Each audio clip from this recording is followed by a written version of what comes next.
बिस्मिल्लाहिर्रहमानिर्रहीम, अस्सलाम वालेकुम। प्रोग्राम बातें मन की के एक एक्साइटिंग एपिसोड में आप सबको मोहसिन शेर का वेरी वार्म वेलकम। उम्मीद है ईद की खुशियां बहुत अच्छे से मना रहे होंगे फैमिली के साथ, दोस्तों के साथ। तो मैंने सोचा ज़रा आपके इस खुशियों में हम भी अपना छोटा सा एक हिस्सा डाल दें। इस मीठी ईद में स्पेशली जब बंदा बड़ा हो जाता है तो वो ये ख्वाहिश रखता है कि अपने बचपन के दिन याद करता है कि जब उनको ईदी मिला करती थी। तो आज हम भी आपको ईदी देने आए हैं, एक ऐसे शख्स की स्टोरी आपके सामने शेयर करते हुए कि जब आप इन साहब की स्टोरी सुनेंगे तो यकीन करें आपकी ईद का मज़ा भी दुबाला हो जाएगा और आपको ज़िंदगी में आगे बढ़ने के लिए भी कुछ ना कुछ आगे मिल जाएगा, कोई ना कोई पॉइंट्स मिल जाएंगे। जी, हमारे साथ आज एक ऐसे शख्स मौजूद हैं जिनको अल्लाह ने ख़ास खिदमत खल्क के लिए चुना। पेशे के एतबार से ये एक बिजनेसमैन है और इसके साथ साथ इन्होंने जो अपनी जो शौक़ और लगन है वो खिदमत खल्क में भी अपनी सारी ऑलमोस्ट जो ज़िंदगी है जवानी से लेके अब तक दे दी और बड़ी खुशी से दी। लायंस क्लब इंटरनेशनल के पाकिस्तान के लायंस क्लब इंटरनेशनल पाकिस्तान के फॉर्मर कंट्री हेड हमारे साथ मौजूद हैं, मोहम्मद अफजल सिपरा साहब। आइए इनसे बातें करते हैं मन की और इनसे जानते हैं कि इनका सफ़र कैसा था। अस्सलाम वालेकुम सर। वालेकुम अस्सलाम मोहसिन साहब, सबसे बहुत पहले तो शुक्रिया। आपको बहुत बहुत ईद मुबारक। खैर मुबारक, और आपको भी और तमाम सुनने वालों को भी ईद की ढेरों खुशियाँ मुबारक। जज़ाकल्लाह। सर पहले तो ये बताएं कि ईद का दिन आपका कैसा गुजरता है? ईद का दिन बड़ा एक्साइटेड होता है, बड़ा ज़बरदस्त होता है और उसका बड़े अरसे से ज़ाहिर इंतज़ार होता है। आप ये ना हाँ। समझें कि उम्र के इस हिस्से में ईद का इंतज़ार नहीं होता। हमारे अंदर भी एक बच्चा और एक जवाल छुपा हुआ है। वैसे आपने उम्र के इस हिस्से की बात तो की है, मुझे सिर्फ ये ज़रूर आपसे जानना है और स्पेशली आपसे जानना है कि गुजरती उम्र के साथ बंदा बूढ़ा होता है, आप जवान होते जा रहे हैं, कोई हमें भी बता दें राज। ये कैमरे के सामने बताना है या ऑफ कैमरे द के कैमरा सामने आज बताना बताना है, ज़रा हमने दाल में तड़का लगाना है ज़रा। है? खुश रहे हमेशा, क्या बात है। हमेशा खुश रहे और दूसरों को खुश रखें। अफजल साहब, माशाल्लाह अल्लाह ने आपको एक बड़ा मकाम दिया, कारोबार में भी, फिर समाजी जिस काम में भी घुसे, समाजी कारकुन भी हैं, लोगों के लिए पता नहीं क्या कुछ कार्य कर चुके हैं। आपको आज अगर पीछे मुड़ के देखें, यकीन था कि मुझे यहाँ तक मैं पहुँच जाऊँगा? नहीं, ऐसा तो नहीं यकीन, यानी इतना था मैंने कुछ करना है, या मैं जिस मुझे इतना बस यकीन था कि मेरा जो डायरेक्शन है वो ठीक है। ठीक है। बस ये एक यकीन, बहुत कामिल यकीन मुझे इसमें ये तो रहा। लेकिन ये जो ओहदे या ये बहुत आगे चले जाना, किसी ऑर्गेनाइजेशन को हेड करना, ये मेरी ना कभी ख्वाहिश रही, ना मेरी ये था कि मैं कहीं पहुंच जाऊंगा इस मुकाम पर। हाँ जी, लेकिन हाँ जी, हाँ ये है जी। कि ये बस अल्लाह का करम हुआ कि मैंने बहुत सी ऑर्गेनाइजेशन को हेड किया और डायरेक्शन एक ही थी, उस पर यकीन था। और अच्छा, सबसे पहले तो माशाल्लाह बहुत से लोग आपको जानते हैं, कुछ नए चेहरे भी होंगे जो नहीं जानते होंगे। तो सबसे पहले अपना जो आपका एक जो लंबा सफ़र है उसको एक छोटे सी हाईलाइट बता दें कि आपने पहला कदम कैसे उठाया और फिर करते करते करते यहाँ तक क्या क्या क्या क्या क्या कुछ कर चुके हैं आप?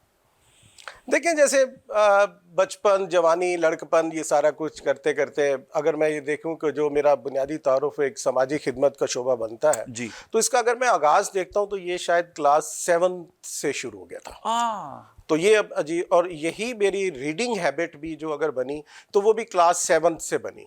और ठीक इस ठीक। के अंदर दो लोगों का हाथ बड़ा अहम है, एक मेरे पेरेंट्स का और एक टीचर्स का, ओके। जो मेरे दिल को सख्ती से नरमी में बदलने का जो अंसर है वो मेरे पेरेंट्स की तरफ से मिला। या तकलीफ का एहसास क्या होता है, मैं जी। नहीं कहता कि ये ओवरनाइट हुआ था, लेकिन वो जो स्पून फीडिंग हुई वो मेरे बोथ का क्रेडिट मेरी वालदा और वालिद दोनों को जाता है। हाँ शायद हमें उस वक्त वो बातें नहीं समझ आती थी, ये भी मैं इसका आज बिल्कुल इजहार करना चाहूँगा, लेकिन वक्त ने साबित किया थोड़ा थोड़ा हम सीख तो रहते। और दूसरा मेरे टीचर्स जिन्होंने वो उस साइड पे लगाया हमें, स्कूल में पढ़ते थे, स्काउटिंग थी हाँ जी, और हाँ इस जी, तरह हाँ की जी। को करिकुलर एक्टिविटीज थी, तो उसमें उन्होंने देखा कि इस बच्चे को इधर भी ले जाएं। अच्छा, हम चले गए, उसके शौक डेवलप हो गया। हाँ जी। तो इसी तरह नेशनल बुक फाउंडेशन का एक दफ़ा एक पूरा एग्जीबिशन लगी उन्होंने वहाँ पे 3 दिन की, तो वहाँ पे बुक्स मिलनी शुरू हो गई। तो हमने वो 3 दिन में कुछ बुक्स खरीद ली, तो एक बुक रीडिंग की मेरी डेवलप होगी, आदत एक बन गई। तो कहने का मकसद ये है कि बाज़ औक़ात लिटिल एक्ट जो होता है ना, वो आपकी ज़िंदगी बदल देता है। ऐसे ही शायद वो एग्जीबिशन आम सी बात होगी, रूटीन मैटर किसी डिपार्टमेंट की तरफ से होगा, लेकिन जी। बहुत से बच्चों की लाइफ बदलने में उसका रोल होगा, शायद उन्हें भी नहीं पता होगा वहाँ कि उससे से- कितने लोगों की ज़िंदगी बदल गई। वहां से एक अफजल सिपरा ने भी निकलना है और अपने एक और सफर को निकलना है। क्या बात है सर।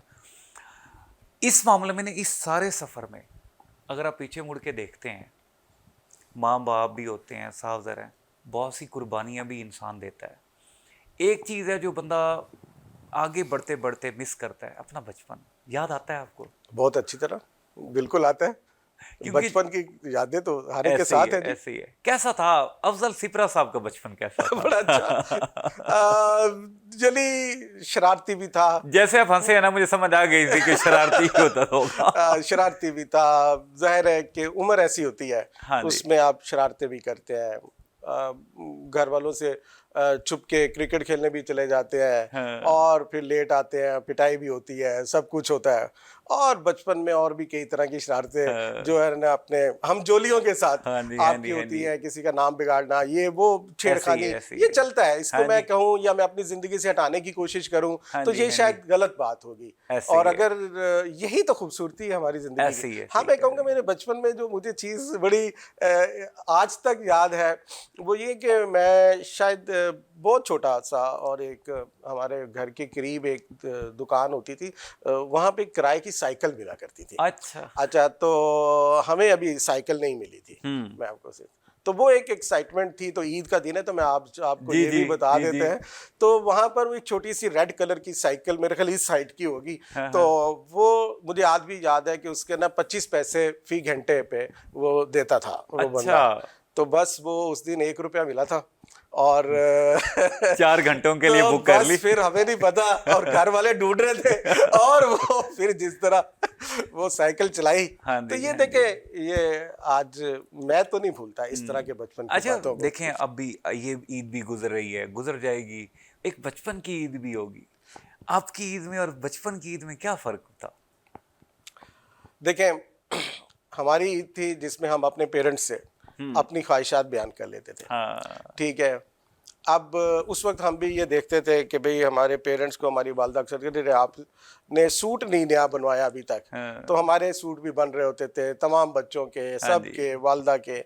तो वालिद सबसे लेट अगर किसी के कोई कपड़े बनकर आ रहे होते तो वालिद साहब के होते थे, तो हमें बड़ा अजीब सा फील होता था कि ये क्या है। तो फिर अब जब हम उस एज में आए, फिर खुद वालिद बने, तो फिर ये लगा कि अब जो है खुशियों का महवर आपके बच्चे हैं, और उनको खुश रखने में जो मज़ा है, हाँ जी, हाँ जी, हाँ जी। उसका एक अपना ही मज़ा है। ऐसे ही है, बाप सही कह रहे हैं। बनकर बच्चों को पालना, उसका एक अपना मज़ा है। तो वालिदैन ने जो कुर्बानियाँ हमारे लिए दी हैं, और जिस तरह हमें पाला है उसमें, वो मुझे आज बहुत याद आती है, क्या बात बहुत याद आती है। अच्छा सर, आपके बचपन का जो घर का इन्वायरमेंट था, तो आपकी जो एक नॉर्मल बच्चे की एक पैदाइश और उसकी फिर जो नशोनुमा होती है, और वो कहते हैं ना कि जो पहली दरसगाह है वो उसकी वालिद वालदा और स्पेशली वालदा होती है। आपके घर का इन्वायरमेंट कैसा था? हमारे दोनों साइड से मेरे वालिद और वालदा, मैंने पहले अर्ज़ किया, बहुत अच्छा, और हमने बहुत कुछ लर्न किया। वालिद साहब थोड़े से सख्त तबीयत के थे, वो होता है, अमूमन होते हैं। अमूमन होते हैं, लेकिन वो दिल के बहुत अच्छे थे। हाँ। उनकी बातें सच्ची थी। अभी आपका जैसे प्रोग्राम का नाम भी इतना खूबसूरत है, मन मन की बातें। हाँ जी। तो मुझे वैसे तो सच्ची बात है, शुरू में ये इसका भी इज़हार करना था कि इसका नाम आपने बड़ा चुन के रखा बहुत है, चुन के और रखा था। इतना मुझे अपील कर रहा हाँ जी, है, हाँ और जी। फिर वो दिल कर रहा है बातें करने को। ऐसे ही है, तो मैं ऐसे वो ही। कह रहा हूँ कि वालिद साहब की तरफ से एक अलहदा डायरेक्शन थी, और वालदा साहबा की तरफ से किसी और अंदाज में हाँ जी। डायरेक्शन थी। जाहिर है ज़माने को वालिद देख रहा होता है बाहर, ठीक है। घर के अंदर से जो तरबियत होनी है कि आपने आए गए से क्या बर्ताव करना है, आवाज़ कैसी रखनी है, मेहमान आया है तो सर्व कैसे करना है, खड़े कैसे होना है, बैठना कैसे है, ये सारी चीज़ें वालदा की तरफ से आई। हम्बलनेस मुझे वालदा की तरफ से मिली, ठीक है। ज़माने की खराबियाँ मेरे वालिद ने मुझे बताई, किससे बचना है, कैसे रहना है, कहाँ जाना है, कहाँ नहीं जाना। उन्होंने कुछ ज्यादा पाबंदियां हम पे नहीं लगाई, लेकिन ठीक। अच्छाई और बुराई की जो तमीज है वो मेरे वालिद ने जरूर सिखा दी। उन्होंने ये हमें कभी नहीं रोका कि दोस्तों में मत जाओ, लेकिन उन्होंने मुझे ये जरूर बताया कि एक अच्छा दोस्त क्या होता है और एक बुरा दोस्त क्या हाँ होता जी, है। हाँ जी, उसकी हाँ जी। गाइडलाइन हमें दे दी गई। तो ये चीजें जो है वो मैंने उनसे सीखी। अगर आपके पास 1 मिनट हो तो मैं हाँ, आपको एक श्योर, श्योर, वाकया श्योर, श्योर, सुनाता हूँ, श्योर, जिससे श्योर। बिल्कुल उस वक्त का, जब मैं बहुत छोटा था और मेरे 2 बहन भाई और भी जो मेरे से कम उम्र। हाँ, हाँ। तो उस जमाने में ना हाजी हजरात जो थे वो कराची से ट्रेवल करते थे हज के लिए, ऐसे ही है। आइदर बाई एयर और बाई शिप। हाँ जी। तो हमारी कुछ फैमिलीज और शहर में रहती, गुजरांवाला साइड पर या रावलपिंडी में। तो पता नहीं इनको कैसे पता चलता था कि टेलीफोन का भी दौर नहीं था, किसी किसी घर में टेलीफोन हुआ करता था। बहरहाल हमें इतना हमारी मेमोरी में कि इनको पता चल जाता है कि हाजी साहब जा रहे हैं। तो मेरे वालिद और वालदा जो थे, हमें हमारे साथ वाले हमसाए थे, उनको कहना कि जी हम जा रहे हैं खानेवाल। अब ये खानेवाल क्यों जाते, टिफिन तैयार करना और खानेवाल जा रहे हैं कि जी खानेवाल में ना गाड़ी आधा घंटा रुकती है। ठीक, तो ठीक। यहाँ से पब्लिक ट्रांसपोर्ट पे खानेवाल जाना, वहाँ वो ट्रेन में आना, हाजियों के लिए खाना लेके जाना, चाहे दिन का टाइम है चाहे रात का टाइम है, उनके साथ आधा घंटा वो स्पेंड करना, फिर उसी गाड़ी में बैठना ट्रेन पे और मुल्तान उतर जाना, ओके। और इसी तरह उनको वापसी पे रिसीव करना और बहालपुर चले जाना और उनके साथ आना। तो फिर हमने कभी थोड़े से बड़े हुए तो हमने ये सवाल ज़रूर किया कि आप ये सब कुछ मुल्तान रेलवे स्टेशन पर भी कर सकते थे। वो कहते यार ये 5 मिनट में क्या मज़ा आना है, हाजी को मिलने का, मेहमान आया है, क्या हम बात उसने है। रुकना भी नहीं है, तो हम इतना तो वक्त दें। सो वो 5 मिनट से 2 घंटे या 1.5 घंटे और जी, जी। सवा घंटे का फ़र्क जो है मेहमान के लिए, हाँ जी, हाँ जी, वो हाँ जी। हमें उस बचपन में मेरे वालिदैन ने क्या सिखाया बात था कि मेहमान नवाजी क्या हुआ करती है। यकीन करें सर, अभी तो मज़ा आना स्टार्ट हुआ, लेकिन मजबूरी है, दोबारा ब्रेक के लिए भी कॉल आ गई है। कोई बात नहीं। जी नाजरीन, फ्रिज से सवैयाँ उठाएं, थोड़ी सी सवैयाँ चखें और फिर हम जल्दी से जाते हैं ब्रेक पे और दोबारा जल्दी से आते हैं। मिलते हैं छोटी सी ब्रेक के बाद।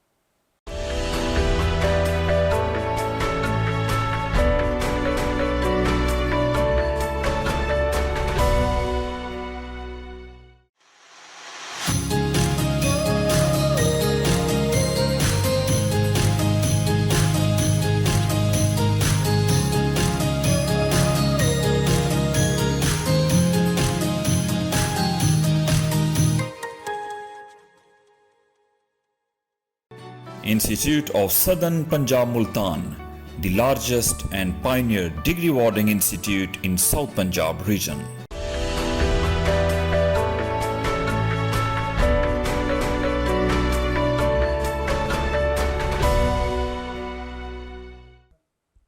वेलकम बैक नाजरीन जी। बगैर वक्त ज़ाय किए दोबारा चलते हैं अफजल सिप्रा साहब के पास और उनसे करते हैं बातें मन की।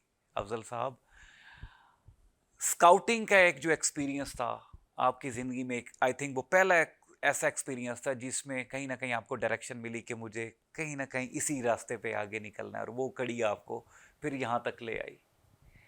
कोई ऐसा वाक़या स्काउटिंग में सुनाए जिसने आपको वाकई अंदर से थोड़ा निचोड़ा हो। जी बिल्कुल। चूँकि हमें एक स्काउटिंग में एक चीज़ दिखाई जाती है, फर्स्ट एड। तो एक आपने देखो कि स्कार्फ ये जो हम पहनते हैं, हाँ जी। तो ये एक कोई सेरेमोनियल नहीं होता, इसका एक बुनियादी फर्स्ट एड में मकसद है कि कोई इमरजेंसी हो जाए तो आपने फर्स्ट एड कैसे देनी है और उसको पट्टी कैसे बांधनी है, ओके। वो नॉट्स कैसे लगानी होती ठीक है। ठीक ठीक। तो मैंने स्काउटिंग इस तरह हमें बहुत सारी चीज़ें जहाँ सिखाती हैं, कुकिंग सिखाई स्काउटिंग ने हमें, इसी तरह हमें फर्स्ट एड सिखाई और बहुत सारी चीज़ें हैं। तो वहाँ पर फिर वो ऐसे हुआ कि अभी ज़्यादा अरसा नहीं हुआ था, 1.5 साल हुआ था, हमने फर्स्ट एड का कोर्स कर लिया था। तो फर्स्ट एड तो मैं गुजर रहा था तो एक एक्सीडेंट मैंने देखा। एक हमारा किसी और स्कूल का स्टूडेंट था, वो रोड पे गिरा हुआ था। तो अब ये वो दौर तो नहीं है 1122 वाला, हाँ उस जी। दौर में तो कुछ भी ऐसी फैसिलिटी ऐसे ही नहीं है। हुआ करती थी। तो फिर मुझे याद है कि मुझे उस दिन पहली दफ़ा वो स्काउटिंग की वो स्किल समझ आई, और मैं वो पहला बंदा था जो उसके पास उस वक्त रच लगा हुआ था, हाँ लेकिन जी। उसको संभालने वाला कोई कोई नहीं नहीं था। था। तो मैं वो पहला शख्स था जिसको वो स्काउटिंग की वजह से मैंने फ़ौरन अपना, क्या बात क्योंकि उन है। दिनों में आपकी यूनिफॉर्म का लाजमी हिस्सा हिस्सा था स्कार्फ, हाँ जी, तो वो हाँ मैंने जी। फिर उतारा और उतार के उसको बुनियादी तौर पे पहले तो उसकी पट्टी की और पट्टी करके उसको फिर एक खास एंगल पे रखना था कि इसका हाँ, खून ज्यादा ना जाया हो, और फिर उसको कहा कि भाई अब इसको हम इस तरह लेकर चलते हैं। हाँ, तो फिर मेरे पास उस वक्त साइकिल थी, वो मैंने वहीं पे छोड़ी और जिसके साथ बैठ कर देन निश्तर हॉस्पिटल में क्या उसको बात लेकर है। गया। मुझे नहीं पता, वो फिर साइकिल वापस आया, साइकिल भी मिल गई, सब कुछ हो गया, पैदल आया वहां से। तो ये वाकया जो है डेरा अड्डा चौक का है। हाँ तो जी, नवा शहर से मैं निकला हुआ था, हाँ पायलट जी, हाँ स्कूल जी, में हाँ पढ़ता जी। था।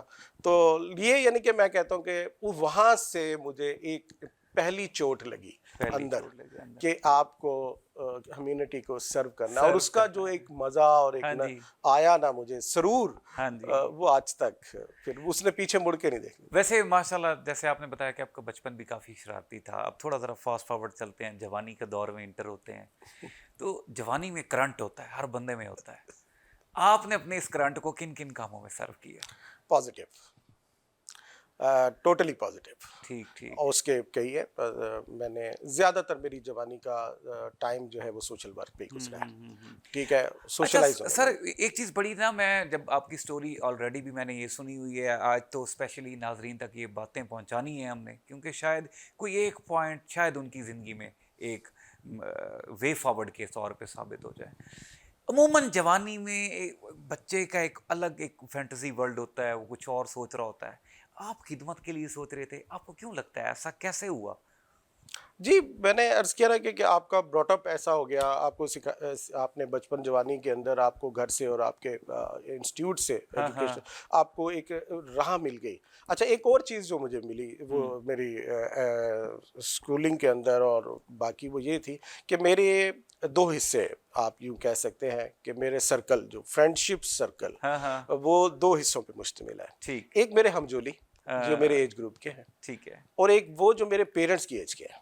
ओके। तो मैं जो 18-20 साल या 17 साल की एज में, मेरे एक ग्रुप वो है जो मेरी एज ग्रुप का है, और एक ग्रुप वो है जो उस वक्त 40-50 साल के थे। ठीक, ठीक, ठीक, वो उसमें ठीक। मेरे टीचर्स भी थे और भी शहर की मुख्तलिफ लोग थे। तो मैं उनके साथ बैठता था, उनकी मजलिस में जाता था। तो ठीक। मुल्तान में एक मशहूर यहाँ पर एक जगह थी शिजान होटल, वहाँ पे अक्सर ये ना मुख्तलिफ आप कह सकते हैं इंटेलेक्चुअल्स बैठा करते थे। ओके। तो मुझे शौक था उनके साथ बैठने का, तो मैं खामोश होकर वहाँ चला जाता था, बैठता था। उनसे मेरी सलाम दुआ हो गई तो फिर मैं उनको सुनता था। तो मेरे उस हिस्से ने भी ना मेरे अंदर एक ठहराव पैदा किया, और मेरी ज़िंदगी को बदलने में मेरे उन सीनियर्स का बड़ा रोल है। उन्होंने भी मुझे ये नहीं कहा कि ये बच्चा कहाँ से आ गया और हमारे बड़ों की महफिल में बैठने लग गया। ठीक, तो ठीक। मैंने सीनियर से भी बड़ा कुछ सीखा। चले माशाल्लाह। अब ज़रा चलते हैं शादी वाले एक्सपीरियंस पे। पहले तो ये बताएं कि शादी पसंद की थी या टोटली अरेंज वाली मैरिज थी? अच्छा, शादी का जब आपने एक्सपीरियंस की बात की तो मैं यहाँ क्लियर कर दूं कि मेरी एक ही शादी है। और वो एक्सपीरियंस मेरा बहुत अच्छा है। चले और माशाल्लाह। आई एम लकी कि मुझे इतनी अच्छी बीवी मिली, इतनी कमाल की रफ़ीक हयात है मेरी, आलिया उनका नाम हाँ है। जी, हाँ जी, और हाँ जी। मैं उनको आज इस ईद के मौके पे ये क्रेडिट देना चाहूँगा कि मेरी जो लाइफ को उसने बड़ा मेरे साथ सपोर्ट किया। बहुत क्रेडिट मैं देना चाहूँगा ऐसे ही है। कि जितनी मेरी मसरूफियत थी या है आज तक, उसमें अगर वो मेरा साथ ना देती तो शायद मैं आगे ना बढ़ सकता ऐसे ही और है। ये कम्युनिटी को सर्व ना कर सकता। बाकी अल्हम्दुलिल्लाह शादी की बातें आपने कह दी।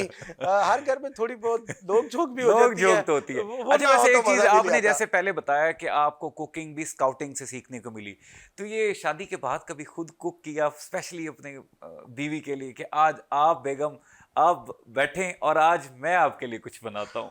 हाँ, ऐसा ये तो उसकी हसरत ही रह गई। और गो के मैं उसको बताता रहा और बताता हूँ, तो आगे से वो फिर जिस तरह मुस्कुरा के मुझे देखती है कि जी फिर ठीक है, आप बातें कर देते हैं। खैर इसमें फिर कोरोना ने आके जो ना, जब 2 साल पहले जब कोरोना आया तो ठीक। फिर हम घर में कैद हो गए और फिर मैंने कुकिंग की। ओके। हाँ, बल्कि नई चीजें भी सीखी कुछ। क्या बात है। थोड़ी बहुत आती थी पहले, फिर भूल गए, लेकिन है। ये है कि वो एक चीज अंदर थी तो कुछ नई चीजें सीखने का मौका ठीक मिला। है। तो फिर मैंने कहा अपने वक्त को इधर ऐसे डिप्रेशन में जाने से बेहतर है कुछ हिस्सा हमने पढ़ने पढ़ाने में कर दिया, कुछ ये कुकिंग की तरफ आ गए, कुछ गार्डन देखने में लग गया, हाँ। कुछ सोने में लग गया। हाँ तो जी, इस हाँ तरीके जी, हाँ से जी। हमने कोरोना का जो टाइम गुजारा। तो जो आपका कुकिंग वाली बात थी वो बिल्कुल की जनाब, और क्या कुछ नई डिशें भी सीखी खुद से।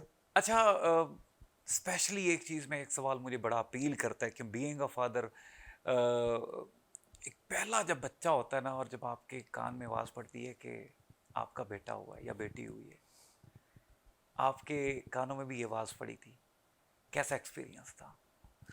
अब मैं रो रहा था, मेरी आंखों से आंसू आ गए थे, और मैं और स्पेशली जब काफी आपने जी पहली बार गोद लिया होगा, हाँ, तो वो मैं क्या फीलिंग वो थी? वही मैंने कहा, मेरे खुशी से इतने आंसू थे कि मैं काफ़ी देर रोता रहा, और ये शुक्राने के आंसू थे। और फिर मैंने फ़ौरन नफल पढ़े, अल्लाह का शुक्र अदा किया। आपने बड़ी हार्ट टचिंग बात कर दी, दिल की तारों को छेड़ दिया है।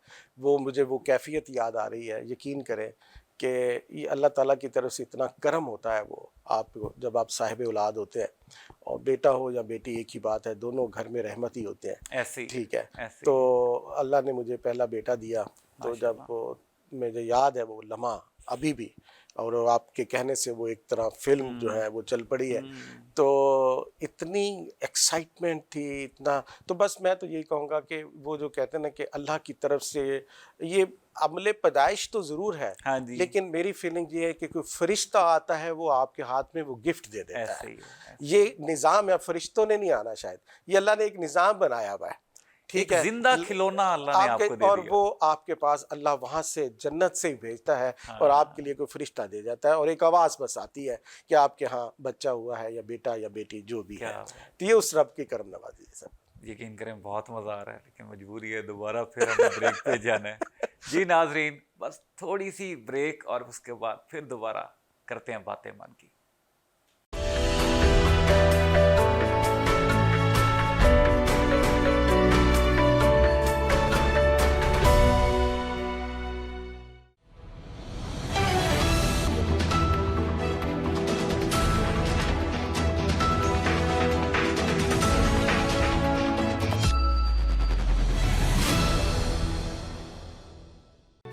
Institute of Southern Punjab Multan, the largest and pioneer degree awarding institute in South Punjab region.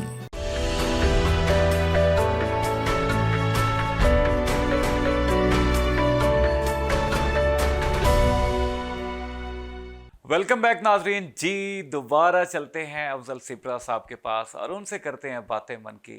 Afzal साहब, ज़िंदगी का एक ख़ास तजर्बा करके आप माशाल्लाह एक बड़ी ख़ास पोजीशन पे बैठे हैं। पीछे मुड़ के देखते हैं, आर यू सेटिस्फाइड? अल्हम्दुलिल्लाह, वेरी मच सेटिस्फाइड।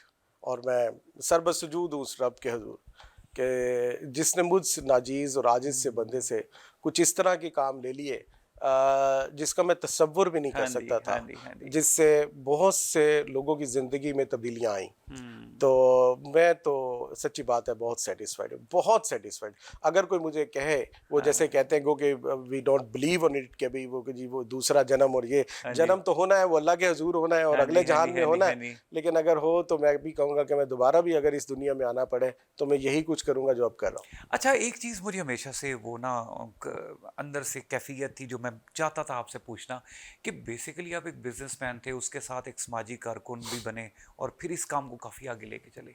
लेकिन आपने अपनी शख्सियत का जो एक जान पहचान का जो एलिमेंट है, वो नाम आपने हमेशा अपना आपको हमेशा समाजी कारकुन के तौर पे इंट्रोड्यूस करवाया। आपने कभी भी अपने आप को ये नहीं कहा कि मैं कारोबारी शख्स हूँ, आपने हमेशा कहा कि नहीं, मैं समाजी कारकुन हूँ। क्यों? मेरा पैशन वो है, कारोबार मेरा फैमिली एक मुझे मिला है, वो तो अपने रोजगार के लिए कुछ करना ही ऐसे ही है, है। चाहे मैं जॉब करूं, कारोबार हाँ करूं, जी। जिंदगी गुजारने के लिए वो आपको करना ही है। क्या सिर्फ जिंदगी का मकसद यही है? हाँ। शायद जिंदगी का मकसद इससे आगे है कुछ। तो वो जो आगे का मकसद है वही मैंने उसको पहचान बनाया। अच्छा, हर इंसान की ज़िंदगी में एक बहुत बड़ा मोमेंट आता है जिसमें वो उसको अंदर से फील आती है, हाँ मैं पहुंच चुका हूँ। आपकी ज़िंदगी में वो कब आया था? कई दफा आता है एक दफा नहीं। कोई एक? देखिए, हम एक प्रोजेक्ट करते हैं, उसमें हम ना एक सर्जरी करते हैं पैदाइशी होंठ और तालू कटे बच्चों की।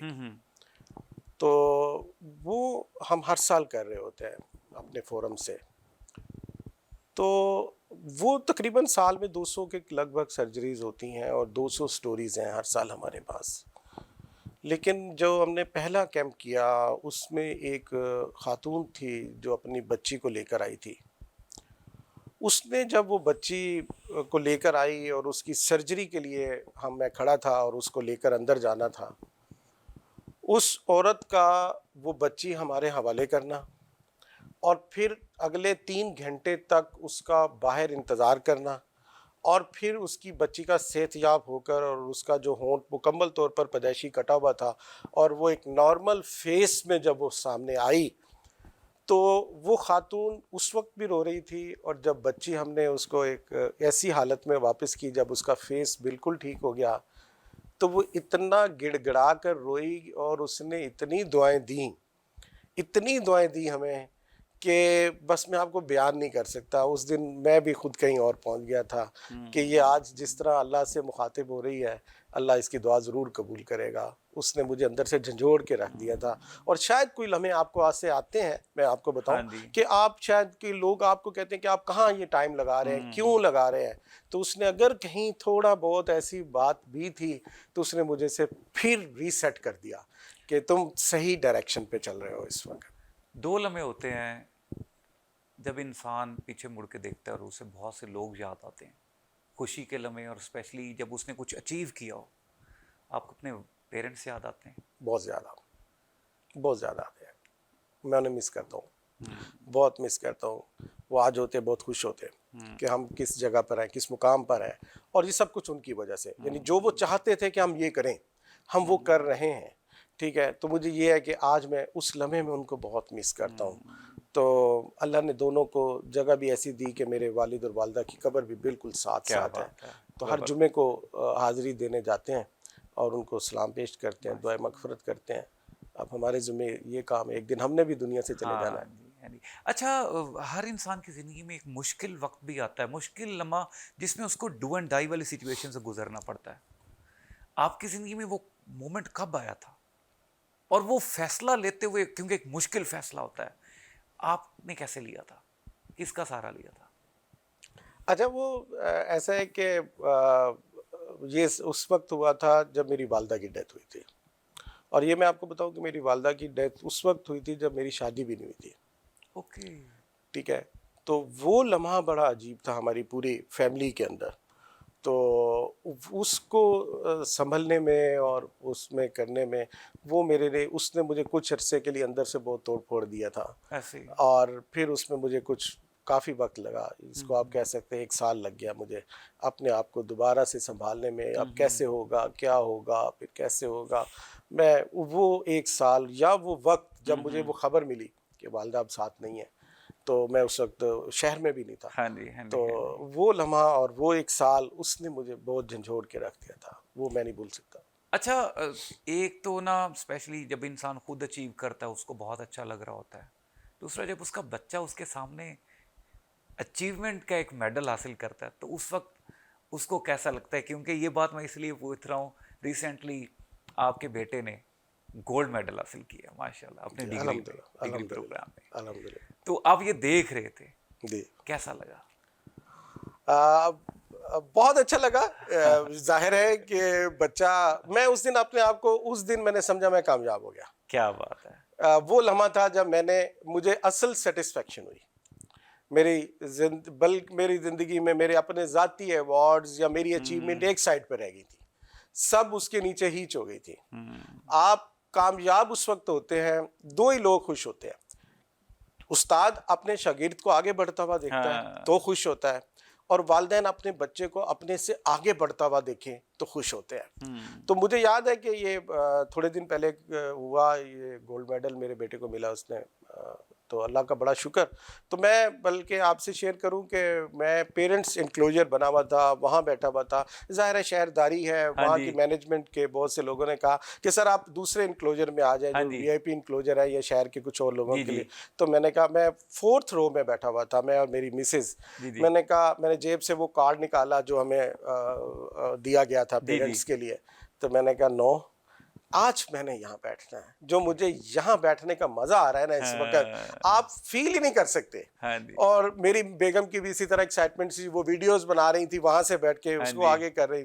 तो वो लम्हा जो मैंने वहां एंजॉय किया अपने हाँ जी। बेटे की कामयाबी का, कमाल था। क्या अल्लाह ताला उसे कामयाबियां दे, औलाद के लिए हम दुआगो हैं। और मुझे इस बात की बड़ी खुशी है कि उसने जिस तरह हमने सोचा था वो आगे जी। गया। मैंने अपने बच्चों पे कभी कोई ज़बरदस्ती नहीं की, उनको आगे बढ़ने में भरपूर मुआवनत की है और उन्होंने हक अदा किया है। अच्छा सर, आखिरी 2 क्वेश्चन इस शो के।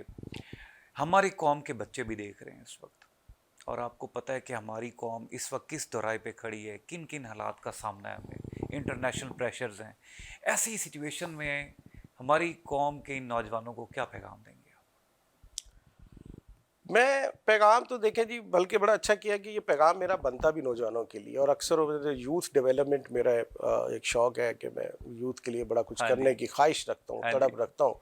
तो इनके लिए मेरा एक तो पैगाम ये है कि वक्त मत ज़ाया करें। नंबर 1, सबसे कीमती चीज़ अगर आपके पास है तो वो वक्त है। अपने 24 घंटों को 25 घंटे में बदल दें। ये आपको कल पता चलेगा कि ये कितनी बड़ी नेमत आपके हाथ में है। लोग शायद पैसे, रुपए, दौलत, गाड़ी उसको समझते हैं सारा कुछ। ये जो बच्चे आज यूनिवर्सिटी और कॉलेजेस में पढ़ रहे हैं, इनका एक एक मिनट, एक एक घंटा जो है वो इनकी ज़िंदगी का सबसे कीमती लम्हा है। इसको प्रोडक्टिविटी की तरफ लेके आए, इसको पॉजिटिविटी की तरफ लेके आए। ऐसे ही है। एक बात। दूसरी बात ये है कि अपने मुल्क से प्यार करना सीखें। आप छोड़ दें क्या हो रहा है, आप नेगेटिविटी को भूल जाएं। आप मुल्क, उन लोगों को पढ़ें जिन्होंने इस मुल्क में कुछ अचीव किया है। हाँ जी। आप किसी आर्टिस्ट की बायोग्राफी पढ़ लें, हाँ जी। आप किसी प्लेयर को ले लें, आप किसी इंजीनियर्स को ले लें, आप किसी ब्लॉगर्स को ले लें, आप किसी आर्टिस्ट को देख लें। मेरा मुल्क भरा पड़ा है इन लोगों से। ऐसे ही है। एक से बढ़कर एक अचीवमेंट नजर आएगी आपको, एक से बढ़कर एक को लैंडस्केप नजर हाँ आएगी। जी। हाँ जी। आप नाम तो लें, क्या नहीं है इस मुल्क के हाँ अंदर। जी। ऐसे ही है। तो यूथ के लिए मेरा पैगाम ये है कि आप जो है ना अपनी डायरेक्शन मुतय्यन करें। डायरेक्शन। और दूसरी बात है कि दूसरों को कॉपी मत करें, अपना फ्लेवर ले आएं। अपना फ्लेवर लाएं। अल्लाह ने आपके अंदर कुछ रखा है, हाँ। उसको डिस्कवर करें। हाँ। और वो डिस्कवर आपने खुद करना है। आपके उस्ताद ने उसको पॉलिश कर देना है। हाँ जी। और आप खुद से कुछ नहीं है। हाँ जी। आगे बढ़ने के लिए आपको कोई कोच चाहिए। यस, सही। तो इज्जत करना सीखिए बड़ों की, सीनियर्स की, उस्ताद की और वालिदैन की। अगर आपको अच्छा कोच मिल जाए, तलाश कीजिए, मिल जाएगा। हाँ जी। तो अगर हम ये समझे मैं अक्ले कुल हूँ, मुझे सब पता है, आज गूगल है और ये सारा कुछ है, हाँ जी, ऐसा हाँ नहीं जी, है। हाँ जी, हाँ जी। आप आज के दौर में भी उस्ताद और कोच के बगैर आगे नहीं बढ़ सकते। और वो कहते हैं कि if opportunity did not knock, हाँ। Build a door. हाँ, क्या बात है। तो इसलिए ये जरूरी है हाँ जी। कि आपके अंदर, और एक और बात के जुनून होना चाहिए। हाँ जी। ये जो आप दरमियानी रास्ता अख्तियार करते हैं ना, या कुछ नहीं करते या दरमियानी रास्ता, इससे कुछ नहीं होने वाला। ऐसे ही। आपने कुछ भी करना है उसमें एक जुनून चाहिए, पागलपन की हद तक काम करना है। क्या? वो आपकी तालीम है, समाजी काम है, या आप कुछ भी शौक रखते हैं, हाँ जी। लेकिन उसमें जुनून होना चाहिए। जब तक जुनून नहीं होगा आप कामयाब नहीं हो सकते। आखिरी क्वेश्चन, आपके साथ जो ताल्लुक का सिलसिला बना वो 2016 से बना, और जिस सिचुएशन में बना वो आपको भी पता है। अल्हम्दुलिल्लाह, बहुत अच्छा। हाँ जी, अल्हम्दुलिल्लाह, it was a wonderful start. उसके बाद से लेके अब तक मुलाकातें रहीं, दूर से करीब से रहीं। मुझे क्या एडवाइस करना चाहेंगे? आपको मैं तो एडवाइस नहीं कर सकूंगा। नहीं, please. You are one of the best trainer and coach, और मेरा प्राइड है आप इस शहर का। और बस मैं तो इतना ही कहूँगा कि जो काम आप इस वक्त कर रहे हैं, और पर्टिकुलर आप यूथ डेवलपमेंट पे अगर फोकस रखते हैं, तो ये ज़्यादा बेहतर होगा। हमारी असल इन्वेस्टमेंट है कि इन्वेस्ट इन यूथ। ठीक है, अगर हमने कामयाब होना है, हाँ जी। तो हमें यूथ पे इन्वेस्ट करना है। वो इंटेलेक्चुअल इन्वेस्टमेंट हाँ है जो हमने करनी है। तो मैं देख रहा हूँ कि आने वाले दिनों में मोहसिन शेर के साथ हम एक बहुत बड़ी मुल्तान के नौजवानों की फोर्स है, या ऐसे नौजवान हैं जो ज़िंदगी के मुख्तलिफ शोबों में कामयाब होंगे, और वो कल को कहेंगे कि ड्यू टू मोहसिन शेर। जज़ाकल्लाह, thank you so much sir. आपकी वजह से वाकई आज ईद का मज़ा भी दुबाला हो गया, और यकीन करें इतना मीठा प्रोग्राम कि अब सेवइयों की ज़रूरत नहीं पड़ेगी। सेवइयों की जरूरत तो पड़ेगी। वो तो हम आपसे खाएंगे और जज़ाकल्लाह। जनाब घर भी Definitely जाके शो के खाएंगे, बाद हम आपको आपको भी खिलाते हैं। खिलाएंगे, और तमाम सुनने वालों को एक दफ़ा फिर ईद की ढेरों खुशियां मुबारक। और यही पैगाम है कि ये जो खुशियां होती हैं, ये खुशियां तकसीम करने का नाम है। खुशियां अपने लिए तो होती हैं, लेकिन खुशियां तकसीम करने का नाम है। तो इन खुशियों में भी आपको कोई एक लम्हा मिले तो उन लोगों के साथ वक्त ज़रूर गुजारिए जिनको अल्लाह ने वसाइल दे दिए, उनके साथ ज़रूर वक्त गुजारिए।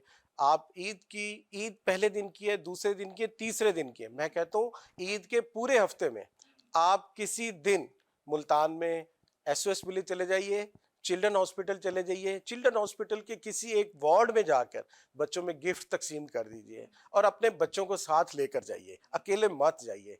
आप देखें आपकी खुशियाँ ईद की कितनी बढ़ जाएंगी। नाजरीन, आपने अफजल सिप्रा साहब की बातें सुनी। आज के शो के जो आखिरी अल्फाज हैं वो मुझे याद आ रहे हैं इरफान खान एक्टर के, कि जो आखिरी ख़त में वो लिखता है और उसके बाद वो इस दुनिया फ़ानी से कूच कर जाता है, वो ये कि ज़िंदगी की जब असल में हमें समझ आना स्टार्ट होती है तो उस वक्त हमारा स्टेशन आ चुका होता है। आपको अगर नहीं आई तो प्लीज़ ज़िंदगी की तरफ दोबारा लौटें। और अफजल सिप्रा जैसे कितने माशरे में ऐसे लोग हैं जो हमें गाइडिंग हैंड के तौर पे हमारे लिए खड़े हैं, सिर्फ हमने उनकी तरफ देखना है। ये कोचेज़ हैं, ये हमारे मेंटोर्स हैं, ये हमारे मुल्क का, हमारे सकाफ़त का सरमाया है। इनसे सीखें, इनसे आगे बढ़ें। उम्मीद है आपको हमारी तरफ से ये ईदी बहुत अच्छी लगी होगी। अल्लाह ताला आपकी आने वाली हर ईद खुशियों से भरपूर करे। अपना, अपनी फैमिली का, अपने दोस्तों का बहुत सारा ख्याल रखिएगा। मिलते हैं बहुत जल्द एक और प्रोग्राम में एक और ज़बरदस्त स्टोरी के साथ, और फिर उनके साथ करेंगे बातें मन की। तब तक के लिए अल्लाह हाफ़िज़। पाकिस्तान जिंदाबाद।